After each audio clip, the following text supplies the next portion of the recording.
Welcome to Spotlight. I'm Ryan Geertsma. And I'm Robin Basselin. Spotlight uses a special English method of broadcasting. It is easier for people to understand, no matter where in the world they live.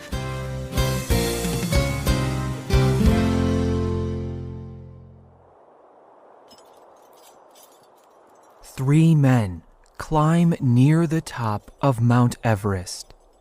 It is very, very cold, and the wind is blowing. The climbers decide to return to camp for the night. As they move back down the mountain, they meet a group of angry Sherpa men. These local guides help climbers on the mountain. But today, they are angry with the three climbers. The guides believe the climbers were unsafe, and they think the climbers caused an accident that hurt their friend. Soon, almost 100 angry guides surround the three climbers. The climbers are scared. The fight has become violent. Just then, a woman walks into the angry crowd. She stands between the three climbers and the angry guides. She takes the hand of one of the guides. The woman calms the situation and encourages the men to talk. After 45 minutes, they all sign a paper. It says they agree to stop fighting. The woman who stopped the fight is Melissa Arnot. She is a famous female mountain climber, and her desire to help other people has earned her the respect of climbers all over the world. Today's spotlight is on Melissa Arnot. Melissa Arnot is from the Western United States. As a child, she enjoyed nature and being active. But she did not start climbing mountains until after university. In 2001, Arnot climbed her first mountain. It was Mount Rainier in the state of Washington. This climb changed her life. After, she decided to devote her life to climbing. She trained to become a wilderness emergency medical expert, and later she became a mountain climbing guide. Over the last 10 years, Arnot has climbed many of the world's tallest and most difficult mountains. She has climbed Mounts McKinley, Kilimanjaro, and Cayambe. She has also climbed Cotopaxi and Aconcagua 4 times each. But the mountain she has climbed the most is Mount Rainier. She has reached the top over 100 times.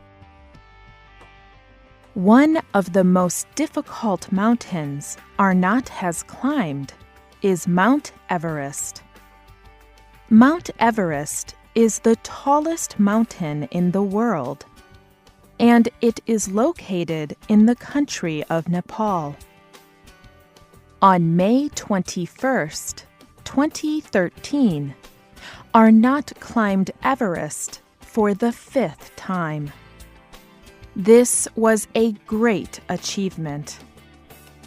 After, Eddie Bauer asked Arnot if she felt a responsibility to encourage female climbers. She said, I am proud to be a part of the continually changing sport of mountain climbing. I would be proud to encourage any climber, man or woman, to push their own limits in the mountains. The mountain does not know if you are a man or a woman. Arnot loves climbing, but she does not do it just to set records. She told ESPN-W News, The honest truth is that very few people care what I am doing. I am not curing cancer or feeding hungry children. I am continually working toward these goals. I am pushing myself into territory that is always changing. All I am really doing is trying to teach myself how to live. Arnot loves to help other people live, learn, and push their own limits too. She has worked as a mountain climbing guide since 2004. She loves her work. But being a female guide can be difficult. Not all people are willing to work with Arnot. Some climbers have refused to let her guide them. And some guides treat her differently. She told ESPN-W News, The other guides that I work with sometimes treat me like I am less able than them. I do not think they mean to do it. I just think their natural reaction to a small, young woman is that I cannot be their equal. But Arnot has earned the respect of many people in the mountain climbing community. She works hard and always helps other people. These qualities have made her many friends. One particular friend was Chawang Nima. Nima was a well-known Nepali guide. He had climbed Everest 19 times. In 2010, Arnot was climbing with Nima. They had climbed together many times before. But on this climb, the ice broke, and Nima died.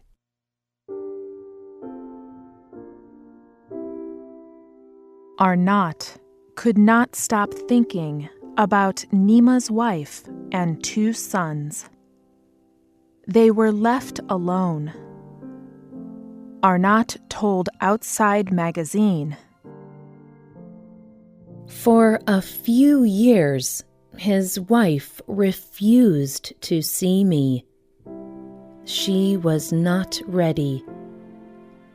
Last year, she was finally ready to see me.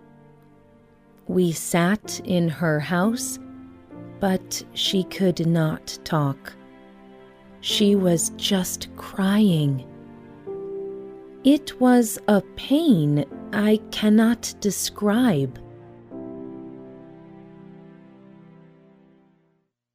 Arnot recognized that the family was suffering both emotionally and financially.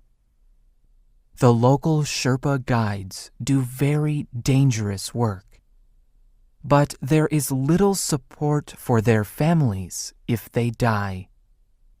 Arnot told Outside Magazine. The Sherpa will continue to take this dangerous work. They love Everest, and it is how they earn money to support themselves. So, I want to teach climbers to respect their support team. And I want to help Sherpa get what they need. So Arnot and climber David Morton formed the organization Juniper Fund. The goal of this organization is to support local mountain guides, like the Sherpa. The organization provides rescue resources for local guides. And if a guide dies, they provide money and other resources for the families. For Arnot, this work is a way to give back to the climbing community. And it is a way to respect the important work of the Sherpa guides.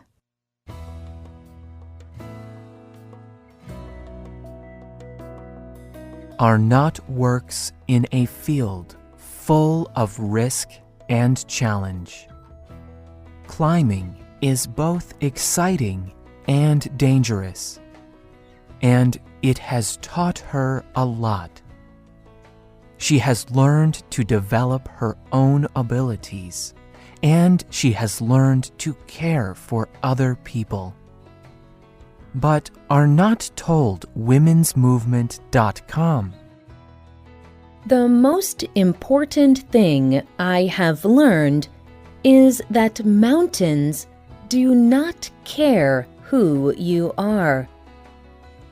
They do not care where you came from. And they do not care how many times you have been there before. You have to show up with a desire to work with the uncontrollable and the unknown. This is something that continually translates back into my day-to-day life.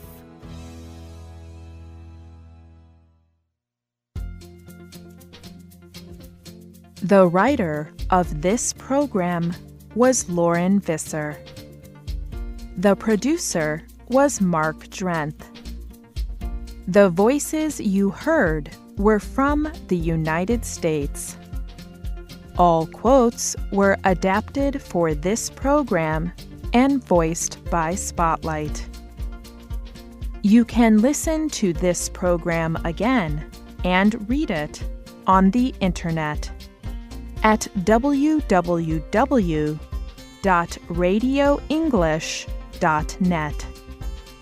This program is called Melissa Arnot, Female Mountain Climber. You can also find Spotlight on Facebook and Twitter. Just search for Spotlight Radio. We hope you can join us again for the next Spotlight program. Goodbye.